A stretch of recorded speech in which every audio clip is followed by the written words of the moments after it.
10টার দিকে আলোকিত সমাজ ক্লাবের কিছু সাহসী সদস্য মাদক ব্যবসায়ীদের বিরুদ্ধে গুরুত্বপূর্ণ পদক্ষেপ গ্রহণ করেন। তারা এক মাদক ব্যবসায়ীকে মাদক সহ হাতে নাতে ধরতে সক্ষম হন এবং উপযুক্ত প্রমাণ সহ আলোকিত সমাজ ক্লাবের ফেসবুক পেজে পাবলিশ করা হয়েছে। এ ঘটনার পরপরই উক্ত মাদক ব্যবসায়ী ও তার সহযোগীরা সংঘবদ্ধভাবে আমাদের ক্লাবের সদস্যদের উপর হামলা চালায়। এতে আমাদের ক্লাবের কয়েকজন সদস্য আহত হয়।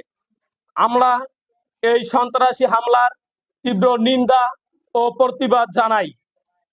এই ঘটনাকে কেন্দ্র করে ক্লাবের পক্ষ হতে আহত সদস্যদের নিয়ে উপজেলা স্বাস্থ্য কমপ্লেক্সে চিকিৎসার জন্য ভর্তি করানো হয়। পরবর্তীতে থানায় অভিযোগ জানাতে গেলে কর্তব্যরত ডিউটি অফিসার এ বিষয়ে পদক্ষেপ গ্রহণ করার আশ্বাস দেন। প্রশাসনের কাছে জড়িতদের দৃষ্টান্তমূলক শাস্তির দাবি জানাচ্ছি এবং আমরা এই ঘটনার পর জানতে পারি তারা আলোকিত সমাজ ক্লাবের কিছু সদস্যর নামে পুলিশের নিকট মিথ্যা অভিযোগ করে, যার কোনো ভিত্তি নেই এবং আমরা এই কার্যক্রমের আমাদের এই কার্যক্রমের প্রশংসা করে ওই এলাকার আরো একটি সমাজসেবী সংগঠন আমাদের সাথে একতা প্রকাশ করেছে। আলোকিত সমাজ ক্লাব দীর্ঘদিন ধরে মাদক বিরোধী সচেতনমূলক কাজ করে আসছে এবং ভবিষ্যতে এই ধরনের কার্যক্রম চলমান থাকবে। আমরা সবাইকে আহ্বান জানাই একটি মাদকমুক্ত সমাজ গড়তে আমাদের পাশে থাকুন। আলোকিত সমাজ ক্লাব, সরলখা, সারপুকুর, আদিতমারি, লালমনিরহাট।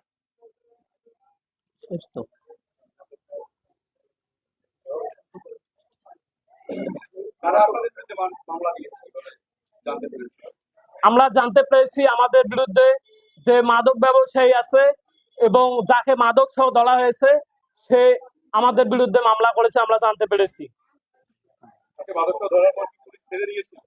না, মাদক সহ পুলিশ ধরেনি। মাদক সহ আমাদের আলোকিত সমাজ ক্লাবের সদস্যরা মাদক সহ তাদেরকে ধরে এবং তারা যারা মাদক ব্যবসায়ী একসাথে 10-12 জন এসে আমাদের যে 2-3 জন সদস্য ছিল তাদেরকে অনেক মারধর করে এবং আমরা তারপর তাকে রাতে মেডিকেলে ভর্তি করাই এবং তারা এখনো চিকিৎসাধীন অবস্থায় আছে।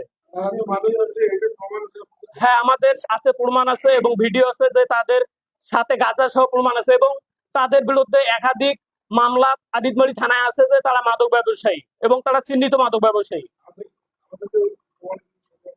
হ্যাঁ, ইনশাল্লাহ পারবো।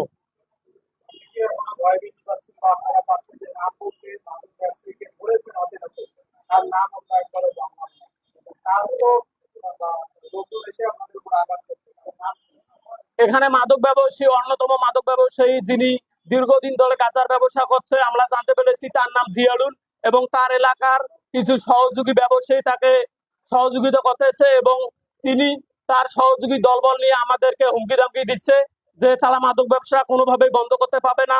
তাদের নাকি নির্দিষ্ট কোনো দলের বা কেউ তাদের সাহস দিচ্ছে, তাদের সহযোগিতা করতেছে। এগুলো আমাদেরকে বলে ভয়ভীতি দেখানো হচ্ছে এবং আরো মারার জন্য হুমকি দেখানো হচ্ছে। না, আমরা অভিযোগ করি নাই, কিন্তু করব।